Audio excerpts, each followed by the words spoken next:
मेरे ठाकुर जे परम दाता, हम सबके जीवन आधार। मेरे ठाकुर जे परम दाता, हम सबके जीवन आधार। मेरे ठाकुर जे परम दाता, हम सबके जीवन आधार। पतित पावन धन मेरे दीन बंधु सहारे, पतित पावन धन मेरे दीन बंधु सहारे, हम सबके जीवन करता। मेरे ठाकुर जी परम दाता, हम सबके जीवन आधार। मेरे ठाकुर जी परम दाता, हम सबके जीवन आधार। प्रभु धाम पतवार फंसी नैया मझधार, प्रभु धाम पतवार फंसी नैया मझधार। शरण तेरे कराओ उद्धार, शरण तेरे कराओ उद्धार। पतित पावन धन मेरे दीनो बंधु सहारे, पतित पावन धन मेरे दीनो बंधु सहारे, हम सबके जीवन करता। हम सबके जीवन करता। मेरे ठाकुर जी परम दाता, हम सबके जीवन आधार। मेरे ठाकुर जी परम दाता, हम सबके जीवन आधार।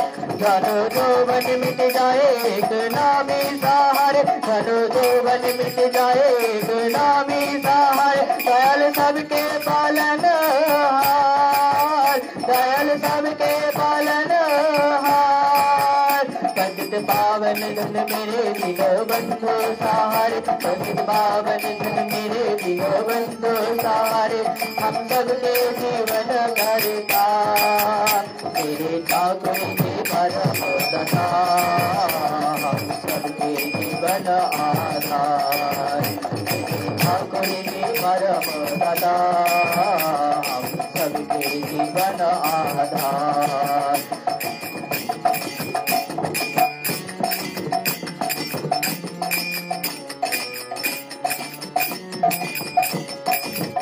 परम गुरु स्वामी मेरे अंतर्यामी, परम गुरु स्वामी मेरे अंतर्यामी।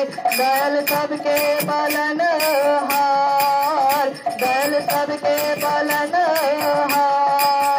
पतित पावन धन मेरे दीनो बंधु सहारे, पतित पावन धन मेरे दीनो बंधु सहारे, हम सबके जीवन करता। मेरे ठाकुर जी परम दाता, हम सबके जीवन आधार। मेरे ठाकुर जी परम दाता, हम सबके जीवन आधार।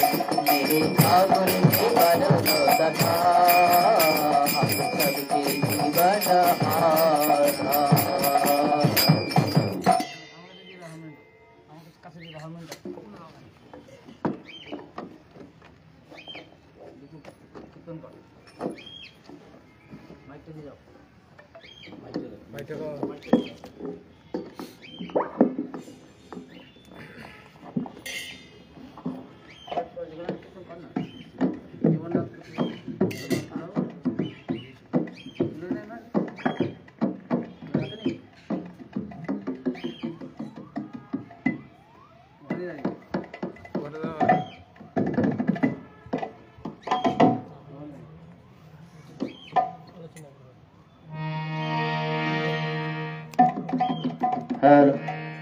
চড়েছি যে নামের তরি, ভবসাগর দিয়ে পারি যাব দয়াল তোমার সনে এবার তোমার দেশে চড়েছি যে নামের তরি ভবসাগর দিয়ে পারি যাব দয়াল তোমার সনে এবার তোমার দেশে চড়েছি যে নামের তরি ভবসাগর দিয়ে পারি যাব দয়াল তোমার সনে এবার তোমার দেশে তুমি যখন আছো তাতে সন্ধ্যায় এলে কি ভয় তাতে তুমি যখন আছো সাথে সন্ধ্যায় এলে কি ভয় তাতে তুমি না তো মাঝ দরিয়ায় রইব সদাই ভেসে না তো মাঝ দরিয়ায় রইব সদাই ভেসে তুমি দয়াল পৌঁছে দেবে এবারে তোমার দেশে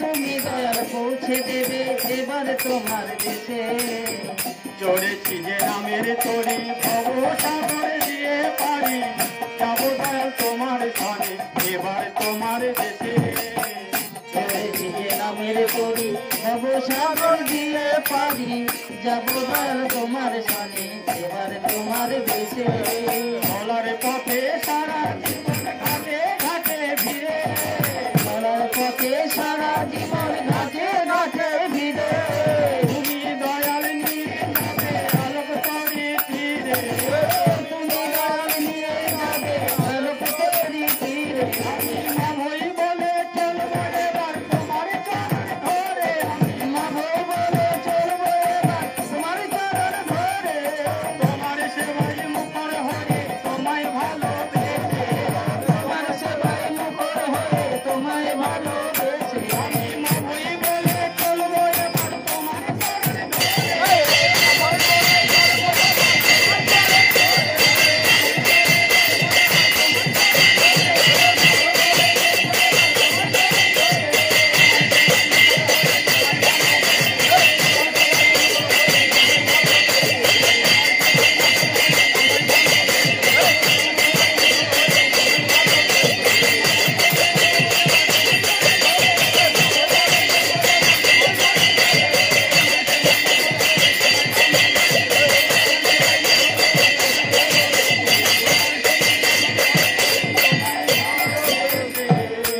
চড়েছি যে নামের তরি ভবসাগর দিয়ে পারি যাব দয়াল তোমার সনে তোমার দেশে চড়েছি যে নামের তরি ভবসাগর দিয়ে পারি যাব দয়াল তোমার সনে এবার তোমার দেশে তো তুমি নাও গো দয়াল সব ফুলে ফুল তো তুমি নাও গো দয়াল সব ফুলে ফুল অভয় পথে দূর করে যাও চলার পথের ভুল অভয় পথে দূর করে যাও চলার পথে ভুল ঠাকুর অনুকূল ঠাকুর অনুকূল ঠাকুর অনুকূল ঠাকুর অনুকূল তুমি যখন কান্দারি মোর সার জেনেছি মনে তুমি যখন কান্দারি মোর সার জেনেছি মনে মায়ার বাঁধন চিহ্ন হবে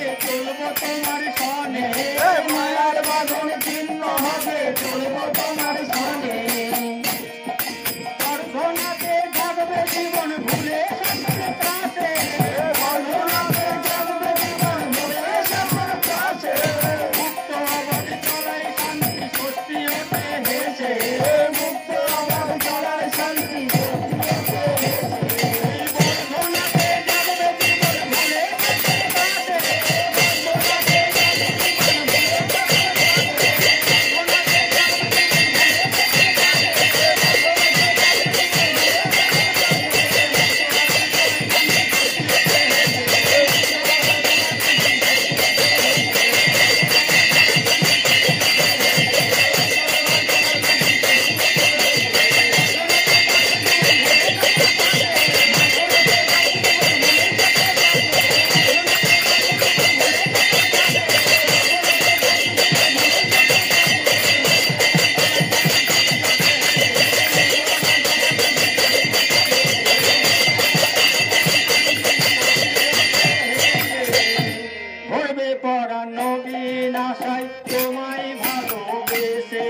তোমার দেশে চলেছি যে নামের তরি ভব সাগর দিয়ে পারি যাব দয়াল তোমার সামনে তোমার দেশে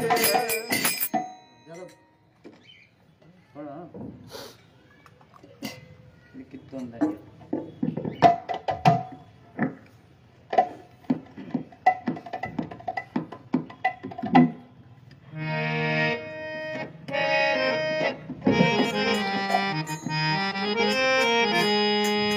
শ্রী ভগবান কলির শেষে এসেছেন ধরায় শ্রী ভগবান কলির শেষে এসেছেন ধরায় শ্রী ভগবান কলির শেষে এসেছেন ধরায় শ্রী ভগবান কলির শেষে এসেছেন ধরায় নিজের তুই সোপে দে রে তারি রাঙা পায় নিজের তুই সোপে দে রে তারি রাঙা পায় শ্রী ভগবান কলির শেষে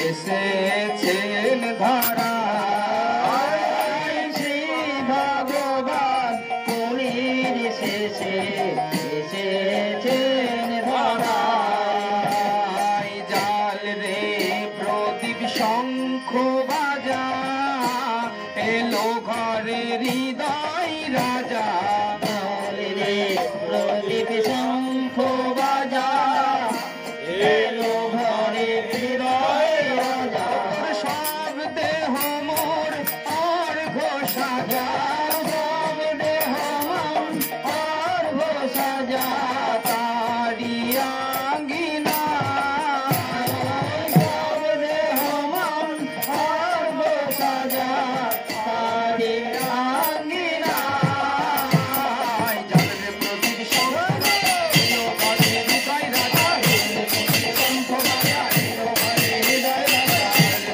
শঙ্খ বাজা এলো ঘরে হৃদয় রাজা শঙ্খ বাজা এলো ঘরে হৃদয় রাজা দেহ মোর বসাজা তারি আঙ্গিনা দেহ মোর বসাজা তারি আঙ্গিনা দেহ মোর বসাজা তারি আঙ্গিনা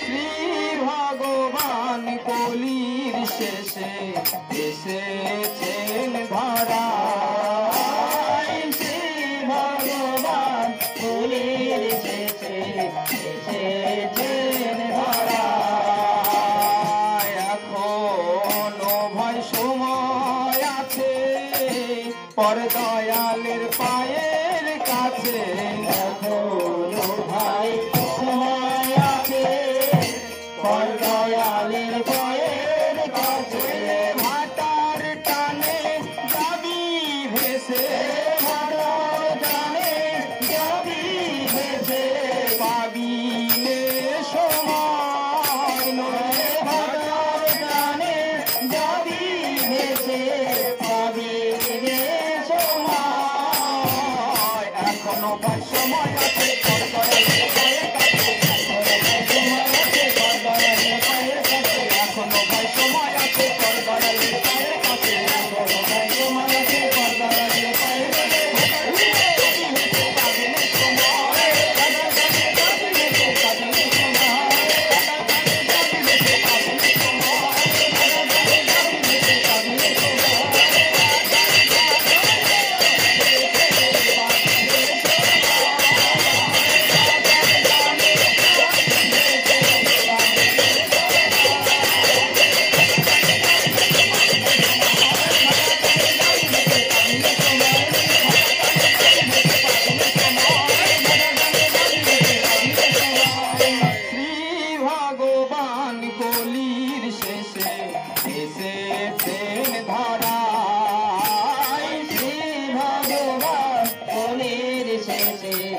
এসেছেন ধরায়।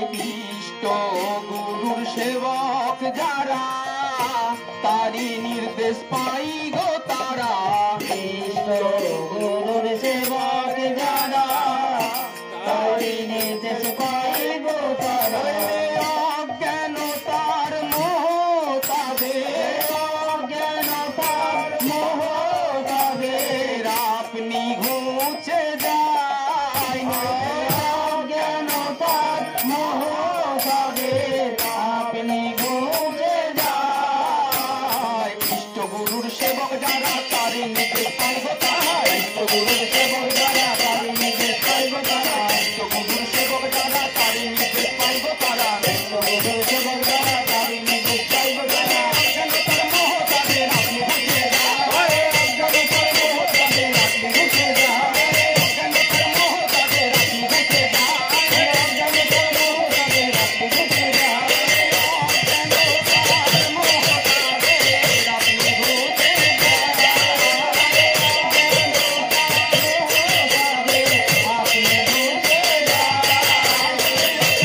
তাদের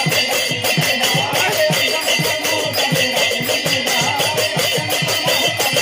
অজ্ঞানতার মোহ তাদের আপনি ঘুচে শ্রী ভগবান কলির শেষে এসেছেন ধরায়। শ্রী ভগবান কলির শেষে এসেছেন ধরায়। নিজের তুই সোপে দে রে তারি রাঙা পাই। নিজের তুই সোপে দিলে তারি রাঙা পায়। শ্রী ভগবান কলির শেষে এসেছেন ধরায়। শ্রী ভগবান কলির শেষে এসেছেন ধরায়। মালদার দাদা ভাই কি গান না আলোচনা? আলোচনা তাহলে আগে একটা গান হোক।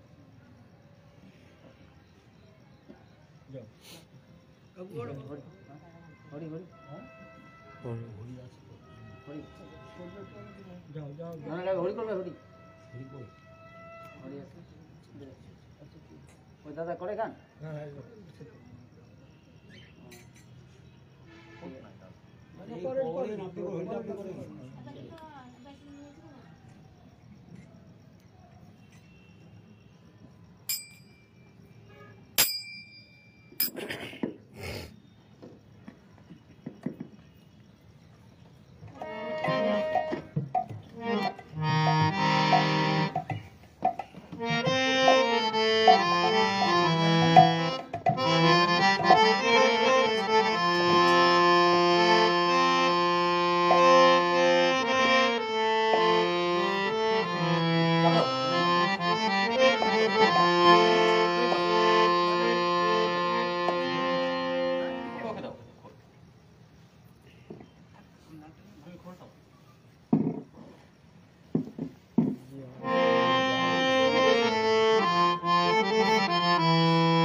তোদের দুয়ারে জীবননাথ হয়ে আজ এসেছেন তোদের দুয়ারে। জীবন নাথ হয়ে আজ এসেছেন তোদের দুয়ারে। দেখি জীবননাথ হয়ে আজ এসেছেন তোদের দুয়ারে।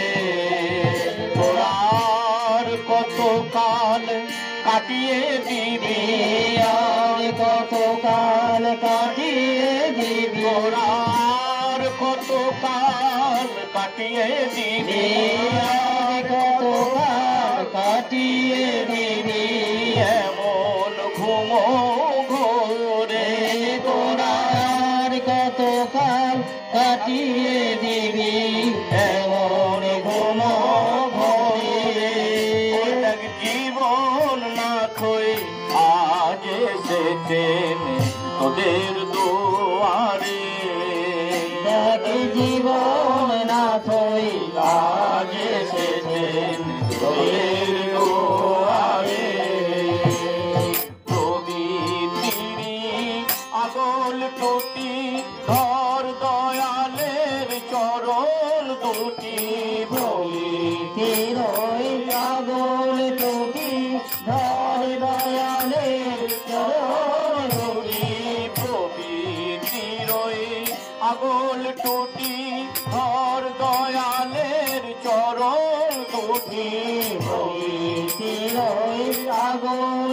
টুটি ধর দয়ালের চরণ তোরা তারি সেবাই উঠনা ফুটি সার্থকতায় রে তোরা তারি সেবাই উঠনা ফুটি সার্থকতায় রে তোরা তারি সেবাই উঠনা ফুটি সার্থকতায় রে তোরা তারি সেবাই উঠনা ফুটি সার্থকতায় রে ওই দাগি জীবন না থই আজ এসেছে তোদের দুয়ারে জীবন না থই আজ এসেছে তোদের দুয়ারে তোরা তাহারি সেবাই উঠনা ফুটি সার্থকতায় রে তোরা তাহারি সেবাই উঠনা ফুটি সার্থকতায় রে তোরা তাহারি সেবাই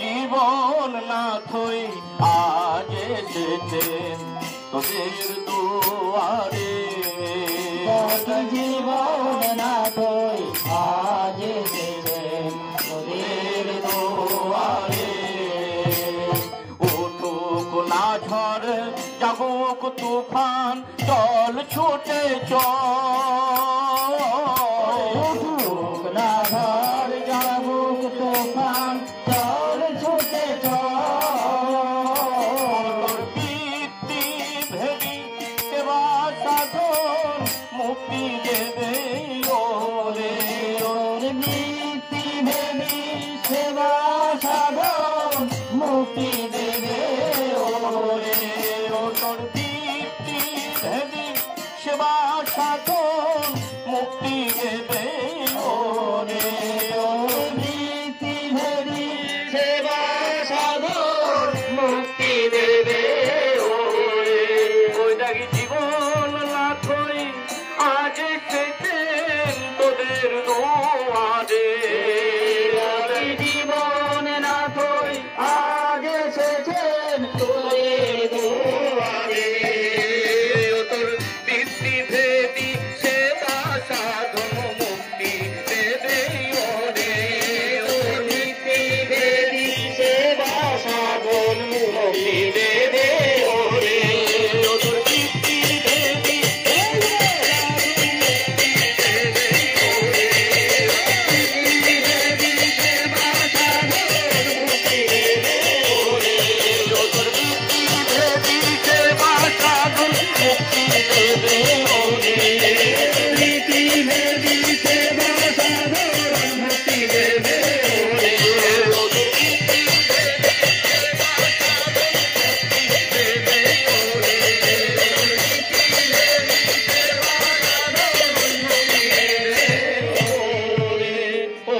জীবন না থই আজ এসেছেন তোদের দুয়ারে জীবন না থই আজ এসেছেন তোদের দুয়ারে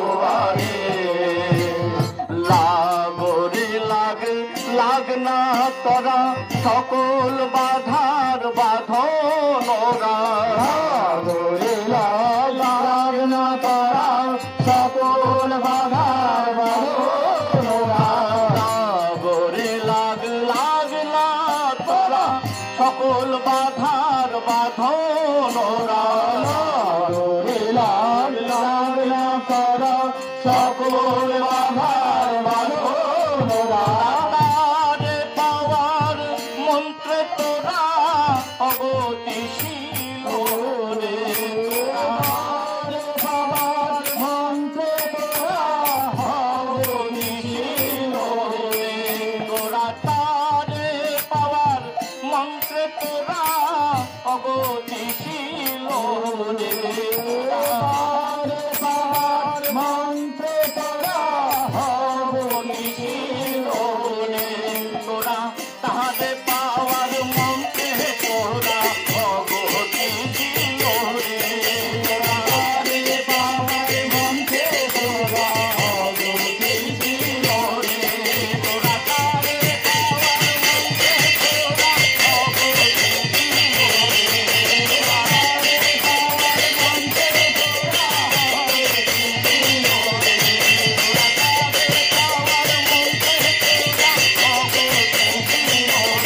তোরা তাহারে পাওয়ার মন্ত্রে তোরা জীবন নাথই আজ এসেছে তোদের দুয়ারে জীবন নাথই আজ এসেছে তোদের দুয়ারে। ঠান্ডার দিন আর বাইরে থেকে এসেছেন, ওনাকে বলো কথা বলতে।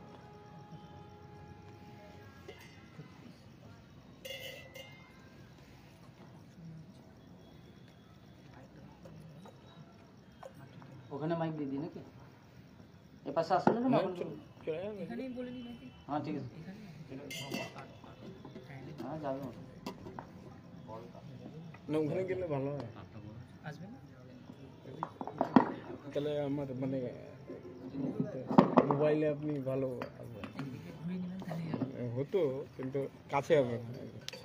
সময়ের ব্যাপার কত? হ্যাঁ হ্যাঁ, সময় 10 মিনিটের মধ্যে বলতে হবে, উপায় তো নাই, 10 থেকে হয়তো 12 মিনিট হলে 15 মিনিট হলে অসুবিধা? আচ্ছা ঠিক আছে, ওকে। উপস্থিত সকল পাঞ্জাধারী কর্মী, শ্রদ্ধেয় দাদারা, মায়ের, সবাইকে জানাই আনন্দিত আন্তরিক জয়গুরু। আজকে এই সান্ধ্যকালীন সৎসঙ্গে এখানে উপস্থিত হতে পেরে খুব ভালো লাগছে। খুব সুন্দর কীর্তন হচ্ছিল, খুব ভালো লাগছিল শুনে।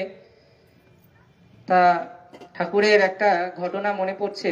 আপনারা সবাই দেওঘর ঠাকুরবাড়ি তো দেখেছেন, বর্তমানে যেটা মেমোরিয়া, তা সেই মেমোরিয়াটা বড়াল বাংলো। সেই বড়াল বাংলোতে প্রথম ঠাকুরের যখন পাল্লার হয়নি, তার আগে ঠাকুর ছিলেন সেই বড়াল বাংলোতে। সেই বড়াল বাংলোর একটা ছোট্ট ঘটনা আছে, যে এই যে সিঁড়িটা দেখবেন, সিঁড়িটা এখন অনেকটা ভেঙে দেওয়া হয়েছে। সিঁড়িটা কিন্তু আরো লম্বা ছিল, আর মাটির মেঝেটা আরো নিচে ছিল। পরবর্তীতে এটা মাটি দিয়ে লেভেল করে সেই জায়গাটাকে এখন অনেকটা সমান করা হয়েছে, সিঁড়িটাকে ছোট করে দেওয়া হয়েছে। তা ঠাকুর ভিতরে এখনো যেখানে ঠাকুর থাকতেন সেখানে ঠাকুরের মূর্তি বসানো হয়েছে। তো ঠাকুর ভিতরে ঘরে আছেন, ঠাকুরের কাছে বঙ্কিম রায়দা ছিলেন ঠাকুরের সেবায়।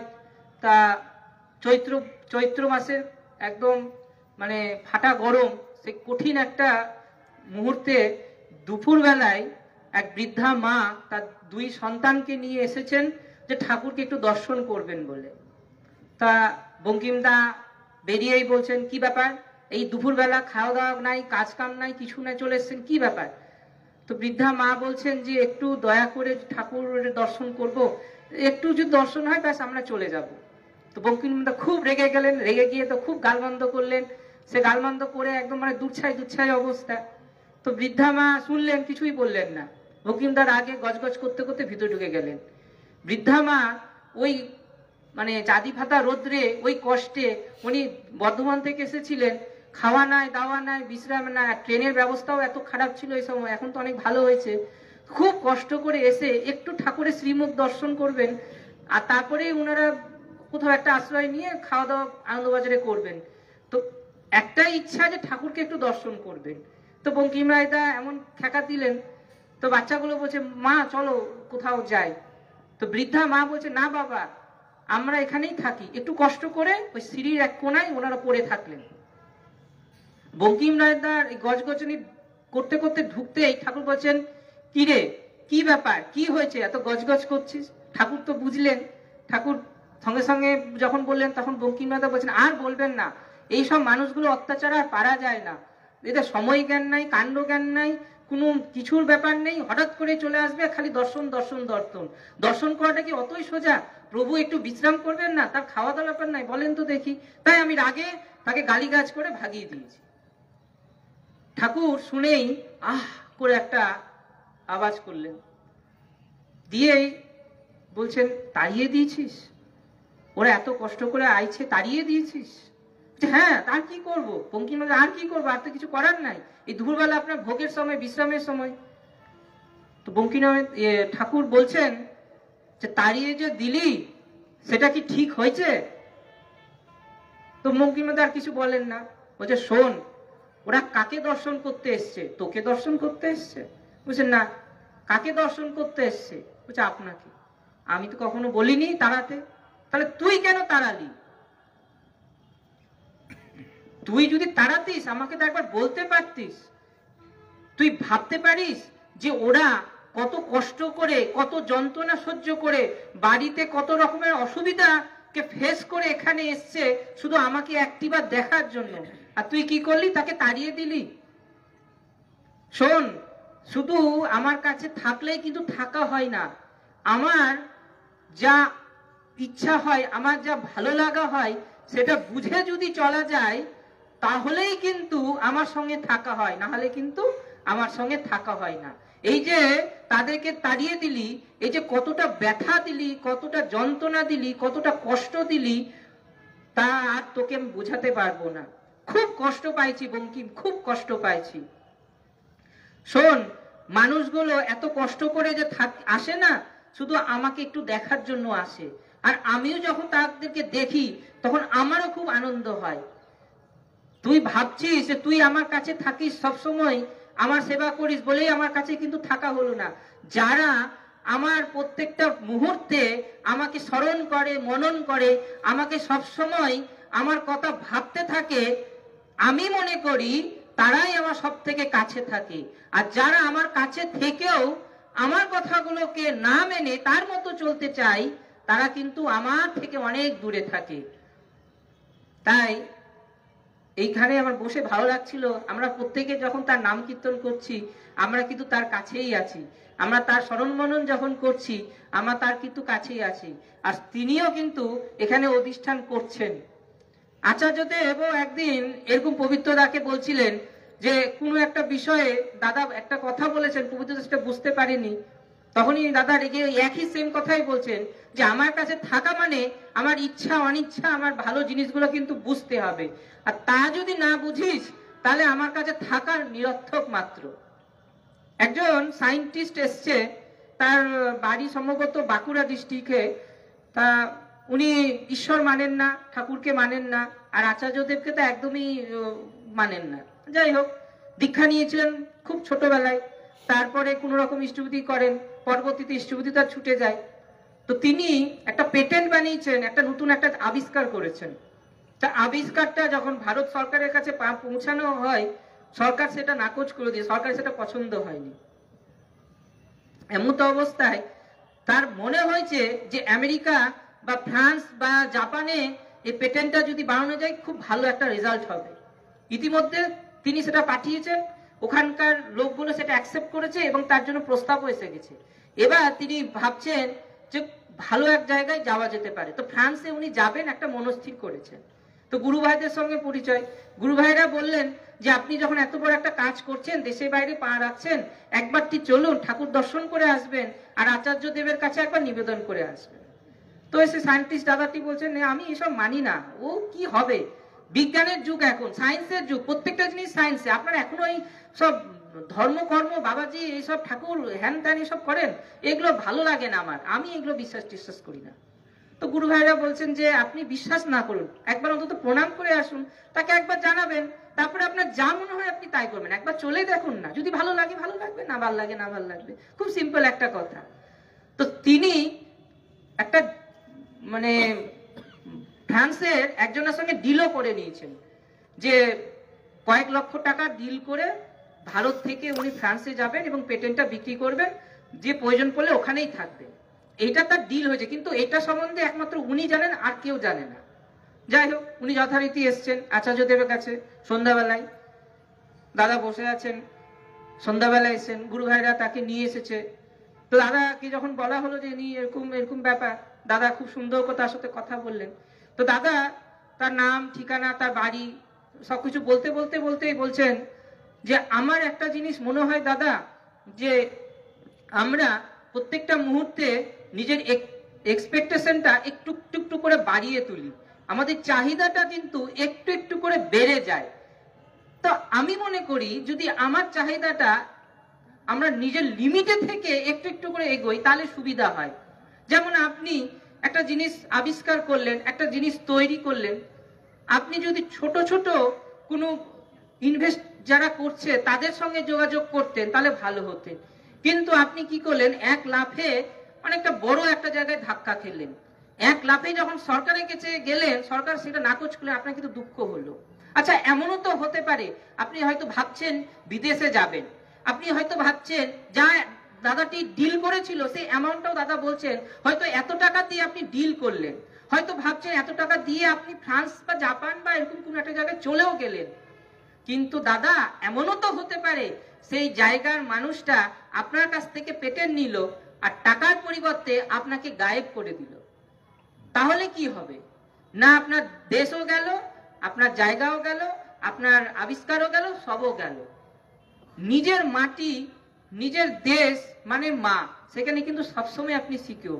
এমনও তো হতে পারে আপনি বিদেশের মাটিতে একজনের সঙ্গে ডিল করছেন, আবার যে ডিল করছেন দাদা একদম এভাবেই উল্লেখ করলেন, এমনও তো হতে পারে আপনি ডিল করছেন এত টাকা দিয়ে, সেই মানুষটা যে আপনাকে ঠকাবে না তার কি গ্যারেন্টি আছে? তাই আমি বলি কি, নিজের দেশে থেকে শুরু করা ভালো না? তখন সেই সায়েন্টিস্টটা হামাও করে কেঁদে ফেলেছে দাদার কাছে, বলছে আগে আমি একটা ভুল করে ফেলেছি। দাদা তখন হাসছেন মুচকি মুচকি, যে আপনি বললেন একদম যেটা আমি করেছি আপনি সেটাই বলে দিয়েছেন। আমি শুনেছি ঠাকুর নকুলচন্দ্র নাকি ভগবান, আচার্যও নাকি ভগবান, আচার্য দেবের মধ্যেও নাকি ঠাকুর লীলা করেন, আমি কিন্তু মানিনি। কিন্তু আজকে সায়েন্টিস্ট দাদাকে তখন হাত জোর করে প্রণাম করছে, বারবার করে কাঁদছে আর বলছে যে আজকে আমার বিশ্বাস হলো যে আপনি আর যেই হন না কেন কোনো সাধারণ মানুষ হতে পারেন না। কারণ যে কথাটা একমাত্র আমি জানি, আমার বাড়ির লোককেও জানায়নি, আমার কাউকেও জানায়নি এবং কাকপক্ষীও জানে না। আজ থেকে ঠিক 5 দিনের মধ্যেই এই ডিলটা ফাইনালও হয়ে গেছে। 5 দিন পরেই আমি এত টাকা দিয়ে আমি ফ্রান্সেই যাব, এটা ঠিক করে রেখেছি। আর আমি দেখলাম আপনি হুবহু সেই কথাই আমাকে শোনাচ্ছেন। সত্যি আমি এখন বুঝতে পারলাম যে কেন লোকে আপনাকে ঈশ্বর বলে, ভগবান বলে। আমি কিন্তু দেখিনি, কিন্তু আপনাকে দেখে বুঝলাম। বারবার প্রণাম করছে আর আচার্যদেবকে এই কথাটা বলছেন। দাদা বলছেন দেখেন দাদা, আমি অত শত বুঝি না, আমি কিন্তু খুব সাধারণ মানুষ, আমার যেটা মনে হয়েছে সেটাই বলছি। আপনাকে আমি একটাই কথা বলবো, দেশের বাইরে না গিয়ে নিজের দেশের মধ্যেই সেটাকে অল্প কিছু দিয়ে শুরু করেন, তাহলে হয়তো একটু একটু করে এগিয়ে যাবেন। এই যে প্রত্যেকটা মুহূর্তে গুরু একটু একটু করে একটা মানুষকে সঠিক রাস্তা দেখাচ্ছেন, এটাই হচ্ছে বড় কথা। একবার একজনকে দাদা বলছেন যে আমাদের এই শরীর 5টা তত্ত্ব দিয়ে তৈরি। তো এই 5টা তত্ত্ব ক্ষিতি, অপু, তেজ, মরু, বোম, এই 5টা যে তত্ত্ব, এই তত্ত্বর মধ্যেও কিন্তু আরেকটা তত্ত্ব আছে যেটা না হলে কিন্তু আমাদের এই শরীরটা সম্পূর্ণ হয় না। ক্ষিতি, অপু, মরু, তেজ, বোম এই সব তো আছেই, 5টা এলিমেন্ট। তার সঙ্গেও কিন্তু আরেকটা আছে এলিমেন্ট, যেটাকে আমরা 6 সেন্স বলি বা 6 ইন্দ্রিয় বলি বা 6টা ইন্দ্রিয় বলি। তো এই 6 এলিমেন্টের জন্যই কিন্তু আচার্যদেব বলছেন যে মুনি ঋষিগণ তপস্যা করেন, সাধুগণ হিমালয়ে যান বা বিভিন্ন রকমের যোগী বেশ ধারণ করেন, বহু রকমের কার্য করেন। আমরাও কিন্তু ঠাকুরকে গ্রহণ করে সেই সাধনাই করছি। সেই এক জিনিসটা যখন আমাদের মধ্যে আয়ত্ত হয়ে যায় তখনই আমরা সিদ্ধি লাভ করতে পারি। সেটা কি জানেন? সেই জিনিসটাই হচ্ছেন আচার্যদেব বলছেন প্রেম। সেই প্রেম এমন এক জিনিস, এই 5টা তত্ত্বের সঙ্গে যখন এই প্রেম 6 জিনিস মিলে যায়, তখন একটা মানুষের প্রত্যেকটা জিনিস সিদ্ধি লাভ করে, তখন একটা মানুষ পূর্ণাঙ্গ রূপে তৈরি হয়। আর এটাই ঠাকুর আমাদেরকে শিখাতে এসেছেন। তখন আমরা প্রত্যেক জীবের মধ্যে প্রেম জিনিসটা দেখব, আর এই প্রেম দিয়ে কিন্তু সবকিছু জয় করা যায়। প্রত্যেকটা জিনিস প্রেম দিয়ে জয় করে। আজকে ঠাকুরও এই যে একটু একটু করে সমস্ত কিছুকে জয় করেছেন। আজকে গোটা বিশ্বে তার এত কথা, আজকে বিদেশেও তার এত কথা, কিসের জন্য? এই প্রেম। তাই আচার্যদেব বলছেন এই প্রেমটাই আমাদের আয়ত্ত করতে হয়। আর তার জন্যই আমাদের সৎসঙ্গ অনুষ্ঠান, আমাদের এই উৎসব, এই মন্দির, সমস্ত কিছু। আচার্যদেব খুব সুন্দর করে বলছেন একটা কথা, যে আমাদের গন্তব্য কিন্তু ঠাকুর, আমাদের পথও ঠাকুর, আমাদের প্রাপ্তিও ঠাকুর। কিন্তু ঠাকুরের পথে, ঠাকুরের দিকে, ঠাকুরের সঙ্গে এক হওয়ার জন্য সিঁড়ি দিয়ে উঠা যায়, সিঁড়ি দিয়ে নামা যায়। এই সিঁড়ি দিয়ে উঠার ধাপগুলোই হচ্ছে এক একটা রাস্তা। এই ধাপগুলোই হচ্ছে সৎসঙ্গ করা, নাম ধ্যান করা, প্রার্থনা করা, অনুষ্ঠান করা, উৎসব করা, মন্দিরে যাওয়া, আচার্য সঙ্গে, প্রত্যেকটা এক একটা ধাপ। একটা ধাপ যেমন ভেঙে গেলে সিঁড়ি দিয়ে আমরা উঠতে পারবো না, তেমন এই প্রত্যেকটা এক একটা ধাপ যখন আমরা একটু একটু করে করবো, এই করতে করতে কিন্তু, তাই আমি মনে করি এই ডিপি ওয়ার্কসটা ইষ্টনির্দেশ, এইভাবেই আচার্যদেব বলছেন। আর এই ডিপি ওয়ার্কসের সঙ্গে যারা যুক্ত থাকবে তারা প্রত্যেকে ঈশ্বরের আশীর্বাদ প্রাপ্ত হবে। তাই তিনি বলছেন যে প্রত্যেকেই যেন ডিপি ওয়ার্কসের সঙ্গে যুক্ত হন। এক মেয়ে, সে পাহাড়ের এক জায়গায় থাকে, চাকরি করে, প্রচন্ড পরিমাণে ডিপ্রেশনে ভুগছে। এমন ডিপ্রেশনে ভুগছে তাকে 10,000 টাকার ওষুধ খেতে হচ্ছে এখন। তো সে কষ্ট, কান্না, যন্ত্রণা, দুঃখ সহ্য করে সে একবার ঠাকুর বাড়ি এসেছেন। আচার্যদের দূর থেকে বলছে, এই কাছে আয়, কাছে আয়। তো সে নাটমণ্ডপের কাছে এসে বসেছে। দাদা বলছেন, এই আমার ছবির সামনে প্রত্যেক দিন দরজা বন্ধ করতে কাঁদিস কেন? তো মেয়েটা তো একটু অবাক হয়ে গেছে, সে প্রথম ঠাকুর বাড়ি গেছে, আর হঠাৎ করে আচার্যদেব এরকম কথা বলছেন, একটু থতমত খেয়ে গেছে। আগে কিছু বুঝলাম না, যে আমার ছবির সামনে সন্ধ্যাবেলায় প্রত্যেক দিন তুই কাঁদিস কেন? তখন সে মেয়েটা হাওয়া করে কাঁদতে কাঁদতে বলছেন, প্রচন্ড ডিপ্রেশনে ভুগছি, হতাশায় ভুগছি, একা থাকি, মা বাবার থেকে অনেক দূরে, চাকরি করি, ভালো লাগে না, এক এক সময় মনে হয় গলা দড়ি দিয়ে মরে যায়, ওষুধও খেতে হয়। তো আচার্যদেব বললেন, খবরদার এরকম করবি না। তুই যে আমার ছবির সামনে কাঁদিস, কেউ কি জানে? তো বলছে, আগে না। আমি কি করে জানলাম? শোন, আমার ছবির সামনে কেঁদে লাভ নাই, আমি কিন্তু কিছু করতে পারবো না তোকে। যদি কেউ করতে হয়, যদি কেউ তোর সমাধান করতে পারে, একমাত্র ঠাকুর নকুলচন্দ্র তোর সমাধান করতে পারে। তোর ওখানে গুরু ভাইরা নাই? বলছে, আগে আছে। তাহলে রোজ 5টা পর্যন্ত ডিউটি, টাকাও বেঁচে যাচ্ছে। তো দাদা বলছেন, এই ছোট ছোট মানুষ যদি একটু একটু করে ডিপিওয়ার্স করে, তাহলে কিন্তু অনেকখানি ভালো থাকা যায়। দাদা বলছেন যে এখন মেডিকেল সায়েন্সও বলছে, যখন 5টা লোক একসঙ্গে পথ চলে, যখন 5টা লোক একসঙ্গে হাঁটাহাঁটি করে, তার অনেক রকম মানসিক চাপ থেকে সে মুক্ত হয়। আর আপনারা গুরু ভাইরা যখন একসঙ্গে 5টা মানুষ মিলে অপর গুরু ভাইয়ের কাছে যাবেন, অটোমেটিকই আপনার হাঁটা হবে, অটোমেটিকই আপনার সঙ্গে কথা হবে, অটোমেটিকই সঙ্গে ভাব বিনিময় হবে, অটোমেটিকই আপনারা নিজে থেকেই অনেক ভালো থাকতে পারবেন। তিনি বলছেন শুধু এই নয় যে ডিপিওক্স মানে এই যে দীক্ষাপত্রের সঙ্গে যুক্ত হওয়া, আমি যদি অত কিছু নাও পারি, অন্তত আমার আশেপাশে গুরু ভাইদের সঙ্গে অন্তত জয়গুরু বিনিময় করে আসি। সকালবেলায় হেঁটে অন্তত গিয়ে বলতে পারি, দাদা কেমন আছেন, জয়গুরু। কিংবা ফোনের মাধ্যমে আমি কথা বলতে পারি। এই 2টো বাড়ি করতে পারি, 3টা বাড়ি করতে পারি। প্রত্যেক দিন 2টো মানুষের কাছে যাওয়া, 2টো মানুষের সঙ্গে কথা বলা, 2টো মানুষের সঙ্গে দেখা হলে জয়গুরু বিনিময় করা, এইটুকুটাই যেন আমরা করতে পারি। আর এই করার মধ্যে দিয়ে আমাদের একটু একটু করে আমাদের পারগতা, আমাদের সমস্ত কিছু যোগ্যতা, পারগতা যাই বলি না কেন, একটু একটু করে আমরা লাভ করতে পারবো। আর এটাই ডিপি ওয়ার্কস বা এটাই দীক্ষাপত্রের সার্থকতা আছে। যাই হোক, উপস্থিত সকলের মঙ্গল প্রার্থনা করি, সবাই ভালো থাকবেন। জয় গুরু। ডালিমদা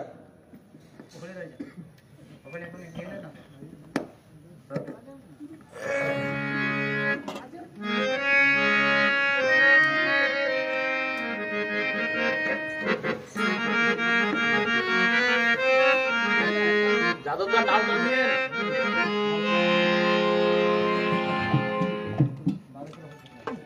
জয় গুরু।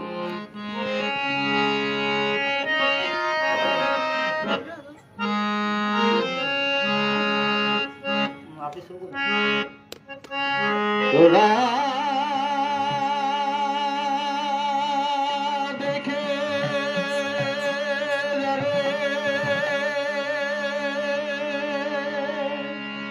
পরম পিতারে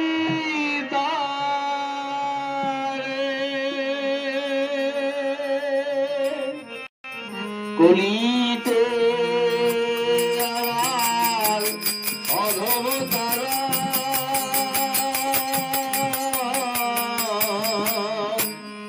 নারারূপী নারায়ণ আদি বলে বসেছে শ্রীহর পুনবেশে নারারূপী নারায়ণ আদি বলে বসেছে শ্রীহর পুনবেশে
তাহলে ঠিক আছে চলে।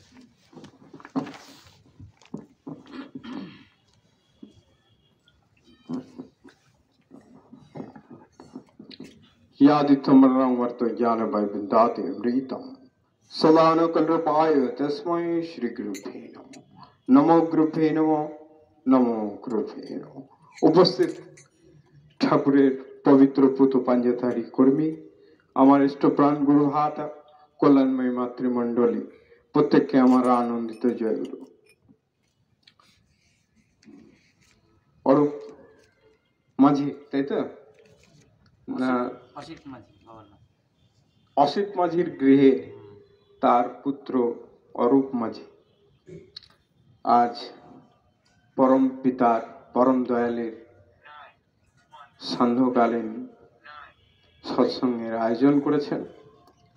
পারিবারিক মঙ্গল নাকি পারিপার্শ্বিকের মঙ্গলের জন্য, সকলের পারিপার্শ্বিকের মঙ্গলের জন্য। তো আমরা সৎসঙ্গে পরম দয়ালের যে সৎ নাম আমরা পেয়েছি, এই সৎ নাম গ্রহণ করে কলির হতাহত জীব আমরা বিভিন্ন কাঁকড় বালির মতো পথের নুড়িকণার মতন আমরা, কিন্তু যারা সদ্গুরু পেয়েছি তারা একটু ওই নুড়িকণা থেকে একটু রত্ন হওয়ার চেষ্টা করি। দেবী প্রসাদ দা বলে আমাদের সৎসঙ্গ জগতের একজন দাদা ছিলেন, ইষ্টপ্রাণ গুরু ভাই। তিনি ঠাকুরের লীলা সঙ্গে একজন লীলা পার্ষদ, ঠাকুরের অনেক বাণী গ্রন্থাদি তিনি লিখেছেন। দেবীদা তো ওই দেবীদা একদিন ঠাকুর বলছে যে আমি যেসব বাণীগুলো দিয়েছি সেসব বাণীগুলো মানে পুঙ্খানুপুঙ্খভাবে সিরিয়াল অনুযায়ী কোন বাণীটা কোন গ্রন্থে লিপিবদ্ধ করলে ভালো হয় সেই দিকটা একটু লক্ষ্য রেখে তার যে ডিটিপিগুলো আছে সেগুলো একবার অ্যানালাইজ করা দরকার। তো দেবীদা সকাল থেকে ওই ঠাকুর ঘরের পিছন দিকে একটি খড়ের ঘর বলে একটি ছিল, সেই খড়ের ঘরে দেবীদা বসে বাণী তিনি লিখেই যাচ্ছেন। সকাল থেকে দুপুর হয়ে যাচ্ছে, তবুও তার বাণী লেখা শেষ হচ্ছে না, তিনি লিখেই যাচ্ছেন। তো এই সৎসঙ্গে আশ্রমে একটি মা ছিলেন, সেই মায়া মাসিমা, তার নাম মায়া মাসিমা বলে আমরা জানি। সেই মায়া মাসিমা সেই দেবীদাকে দেখে বলছে, এই লোকটা সারাদিন লিখেই যাচ্ছে, কাজ করেই যাচ্ছে, কেউ কি তাকে একটু দেখে না, একটু চা জল খাওয়ার কথা কেউ বলে না, বারবার ওই একই কথা তিনি বলতে থাকেন। কিছুক্ষণ পরে আবার ঠাকুরের কাছে যান, যে ঠাকুরের কাছে গিয়ে বলেন ঠাকুরের দৃষ্টি আকর্ষণ করার জন্য, ঠাকুরকে সরাসরি না বলে দৃষ্টি যাতে ঠাকুরের পড়ে দেবীদার দিকে, সেরকম ভাবে তিনি ঠাকুরের সামনে গিয়ে বলেন যে ওই লোকটা সকাল থেকে কি যেন ওই কাগজপত্রে লিখে যাচ্ছে, তার কি একটু মানে বিশ্রামের প্রয়োজন হয় না, তার কি একটু চা জল খাওয়ার কেউ কি একটু বলতে পারছে না? মায়া মাসিমা, মা তো, মায়ের জান, মাতৃজাতি মানে মা তো। তো ঠাকুর তখন শুনতে পেয়ে বলছে, অমনি কি বলছো তুমি, এখানে এসো।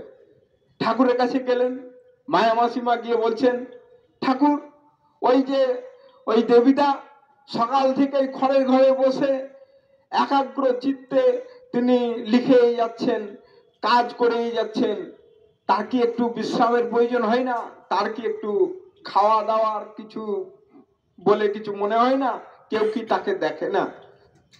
তখন দেবীদাকে ডেকে আন। আশ্রমের এক কর্মীকে বললেন, দেবীদা আসলো। দেবীকে বলছে, কিরে দেবী, তোর কি খিদে পেয়েছে, খিদা পাইছে? তুমি বলছে, না ঠাকুর আমার তো খিদে পাইনি। তখন ঠাকুর বলছে, ওই কর্মটাই যদি তোর খাদ্য না হয়, তুই ইষ্ট কর্ম করবি কি করে? ইষ্টর লাগি কর্ম করা, সেই তো হলো পুণ্যে ভরা। ঠাকুর বাণী দিলেন।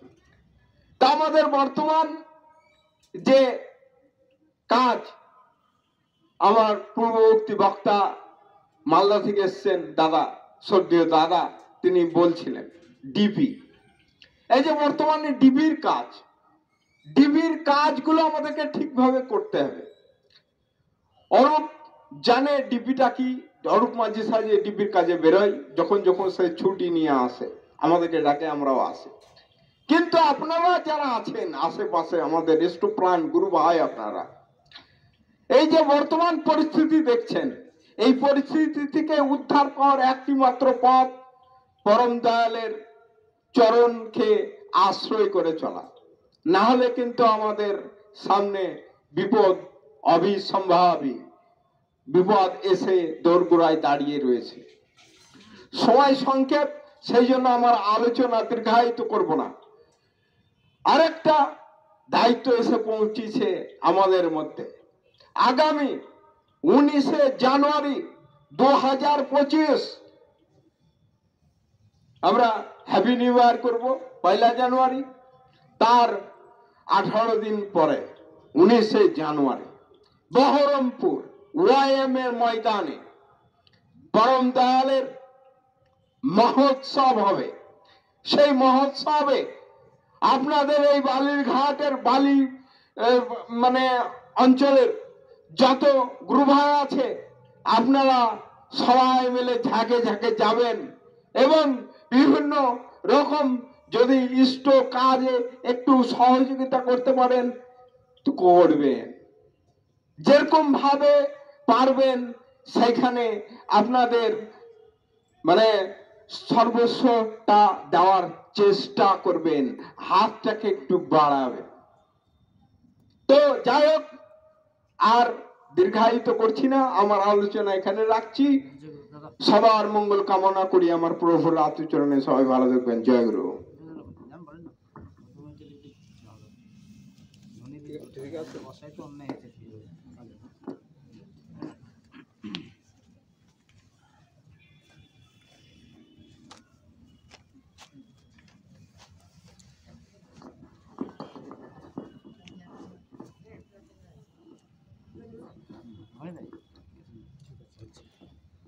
পরম প্রেমময় শ্রী শ্রী ঠাকুর শ্রীচরণে আমার কোটি কোটি প্রণাম। পরমারাধ্যা জগজ্জননী শ্রী শ্রী পরমার শ্রীচরণে আমার কোটি কোটি প্রণাম। পরম পূজ্য পাদ শ্রী শ্রী পর্দার শ্রীচরণে আমার কোটি কোটি প্রণাম। পরম পূজ্য পাদ শ্রী শ্রী আচার্যদেবের শ্রীচরণে আমার কোটি কোটি প্রণাম। উপস্থিত ঠাকুরের পবিত্র পাঞ্জাবী কর্মী সদ্য দাদারা এবং কল্যাণময়ী মায়েরা, ছেলের ছোট ভাই ও বোনেদের যথাযোগ্য স্থানে আমার প্রণাম, শ্রদ্ধা, ভালোবাসা ও জয় গুরু জানাই। আজ গৃহস্বামী এই সৎসঙ্গ আয়োজন করেছেন, আমি তার এবং তার পরিবার বর্গের মঙ্গলের জন্য পরমপিতার কাছে প্রার্থনা জানাই। আর এই সৎসঙ্গে যারা উপস্থিত হয়েছেন প্রতিপত্তি মঙ্গলের জন্য পরমপিতার কাছে প্রার্থনা জানাই। আর প্রার্থনা জানাই এই এলাকার সমস্ত জনসাধারণের মঙ্গলের জন্য পরমপিতার কাছে প্রার্থনা জানাই।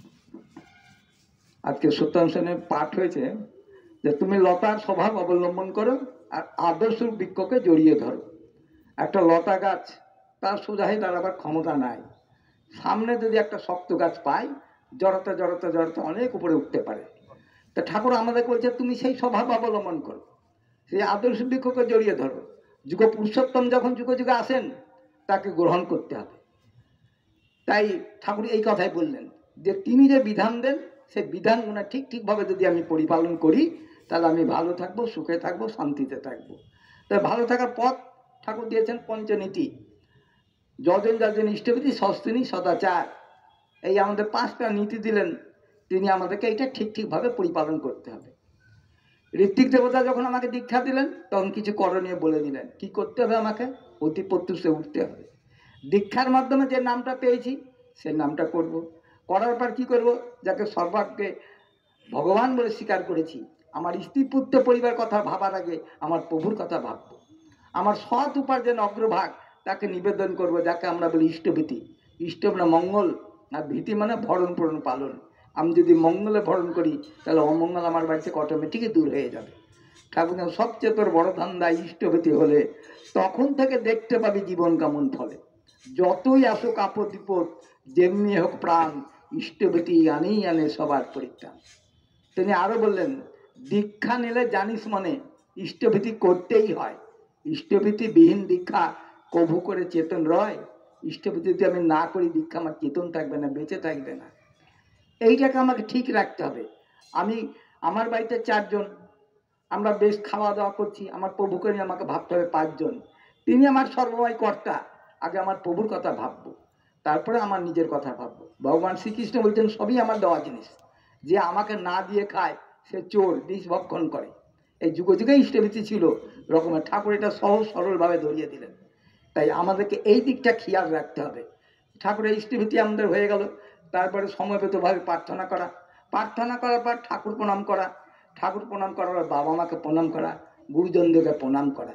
ঠাকুর দেখেন কত সুন্দর একটা শ্রদ্ধার চার সকালবেলা উঠে আমাদেরকে দেখিয়ে দিলেন যে আমরা সকালবেলা ইষ্টভীতি করে প্রার্থনা করে ঠাকুর প্রণাম করে বাবা মাকে প্রণাম করা, গুরুজনদের পর আমরা প্রণাম করলে আমার দেখা দেখি আমার ছেলে মেয়েরাও প্রণাম করবে। তাহলে যে ছেলে মেয়ে প্রতিদিন এই প্রার্থনা করছে, ঠাকুর প্রণাম করছে, বাবা মাকে প্রণাম করছে, তারা বাবা মার অবাধ্য হবে না। তারপর সেই জন্যে আগে আমাকে হতে হবে। আমি যদি ঠিক প্রার্থনা, আমার ছেলে মেয়েও ঠিক হবে। ঠাকুর আধো কথা সময় হইতে করে করিয়া যা শিখাবি সেইটি হবে মক্ষম চল, হিসাবে চল নয় পস্তাবি। তাই আমাদের ছেলেমেয়েরা যাতে ছোট থেকেই ঠিক হয় সেজন্য আমাদেরকে দুবেলা প্রার্থনা করা এবং ঠাকুর প্রণাম করা, আমাদের দেখা দেখে তারাও প্রণাম করবে। তো এই জিনিসটা যাতে প্রত্যেকটা পরিবারে হয়, তাইলে আমরা ভালো থাকবো, সুখে থাকবো, শান্তিতে থাকবো। এই যে প্রার্থনা হয়ে যাবার পর এবার মায়েরা সংসারের কাজে, দাদারা রুজি রোজগারের কাজে, এবার ছেলেমেয়েরা পড়াশোনার কাজে, আবার সন্ধ্যাবেলা এসে ঠাকুর কাছে বসে আবার প্রার্থনা করা, গুরুজনদের প্রণাম করা। প্রত্যেকটা সংসার সুখের সুন্দর হয়ে যাবে ঠাকুরের নির্দেশ অনুসারে যদি আমরা চলি। এটাই হচ্ছে সাধনা। হ্যাঁ, আলোচনা বেশি করা যাবে না। তারপরে আমরা ভাববো যে আমি যেমন ঠাকুরের ধরে ভালো আছি, তেমনি আমাদের চাইতে হবে আমার পাড়া প্রতিবেশী, আমার আত্মীয় স্বজন, তারা যাতে ঠাকুরকে ধরে ভালো থাকে, সুখে থাকে, শান্তিতে থাকে, এইটা দেখার কর্তব্য। ঠাকুর যা পড়শি রতন নিপাত যাবে, তুই বেঁচে সুখ খাবি বুঝি, যা ছুটে দাও ওদের বাঁচা, ওরাই যে তোর বাঁচার পুঁজি। পরিবেশ ছাড়া আমরা কেউ ভালো থাকতে পারবো না। সবাই যাতে ভালো থাকে তবেই আমি ভালো থাকবো, নচেত ভালো থাকতে পারবো না। এই জন্য যে আচার্যদের ডিপি ওয়ার্ড কাজটা বলছেন, এটাই তো পরিবেশে সবার বাড়িতে খোঁজ খবর নেওয়া, তার পাশে দাঁড়ানো, তারা কে কেমন আছে, ঠাকুরকে ধরে কোনো তার অসুবিধা হচ্ছে কি না। অনেকে দেখা গেছে ডিপি কার্ডের মধ্যে যে কেউ ঋত্বিক দেবতার দীক্ষা দিয়ে চলে গেছেন, সে কোথায় পাঠাতে হবে জানে না, নিষ্ঠা সহকারে স্তুতি করেই গেছে। কারোর 10 মাস, কারোর 15 মাস, কারোর দেখা গেছে 2 বছর ধরে স্তুতি জমা রেখেছে। এই ডিপি কার্ডের মধ্যে যে দেখা যায় সে একটা রাস্তা পেয়ে গেল যে দাদা এই সেদিন খুব ভালো হলো, আমি স্টবিজি পাঠাবো কি করে আমি এটা বুঝতে পারিনি। এবার তারা সেই স্টবিজি সংগ্রহ করে উপজেলার মাধ্যমে পাঠিয়ে তাকে অর্ঘ পুষিয়ে দিলেন। সে লোকগুলো ঠিক হয়ে গেল। কারো বাড়িতে যে দেখার পর তাদের হয়তো বাড়িতে ঠাকুর আসনটা ঠিক নাই, বলছে দেখেন আমরা তো কত বিছানা গদিতে ঘুমাচ্ছি, তাহলে আমার প্রভুকে কেমন করে রাখা দরকার। তাহলে এই বোর্ডটা তখন গজিয়ে দিলে তার হ্যাঁ তাই তো, সত্য কথাই তো, তাহলে তার আসনটা ঠিক করা লাগে। এই যে এইগুলো বাস্তব করে দেখতে হবে। আমি আর আলোচনা দীর্ঘায়িত করবো না, কারণ সময়ও নাই। তাই আমি আপনাদের প্রতিপত্র মঙ্গল কামনা করে এখানেই আমার বক্তব্য শেষ করলাম। জয় গুরু। পারবে না।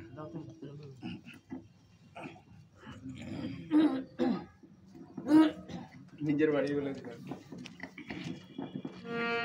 বন্দে পুরুষোত্তমম, বন্দে পুরুষোত্তমম, বন্দে পুরুষোত্তমম, বন্দে পুরুষোত্তমম, বন্দে পুরুষোত্তমম, বন্দে পুরুষোত্তমম। ओम प्रेमवाणी श्री श्री ठाकुर अनुकूल चंद्र जी की जय। ओम प्रेमवाणी श्री श्री ठाकुर अनुकूल चंद्र जी की जय।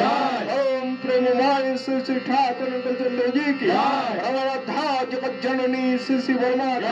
परमरद्धा जगत जननी श्री श्री वर्मा जय। परमरद्धा जगत जननी श्री श्री वर्मा जय। ओम पूज्यपाद श्री श्री वरदा जय। ओम पूज्यपाद श्री श्री वरदा जय। ओम पूज्यपाद श्री श्री वरदा जय। ओम पूज्यपाद श्री श्री आचार्य देव जय। ओम पूज्यपाद श्री श्री आचार्य देव जय। ओम पूज्यपाद श्री श्री आचार्य देव जय। सत्संग की सत्संग की सत्संग की वंदे पुरुषोत्तम, वंदे आर्य, वंदे मातृवर्गम, वंदे अहं कृष्णदेव, वंदे पुरुषोत्तम, ओम प्रेमवाणी श्री श्री ठाकुर अनुकूल चंद्र जी की जय। জয় গুরু। সৎসঙ্গ আজকের মতো এখানেই সমাপ্ত হলো। আপনারা সকলে আস্তে আস্তে ঠাকুর প্রণাম করে প্রসাদ নিয়ে যাবেন। জয় গুরু।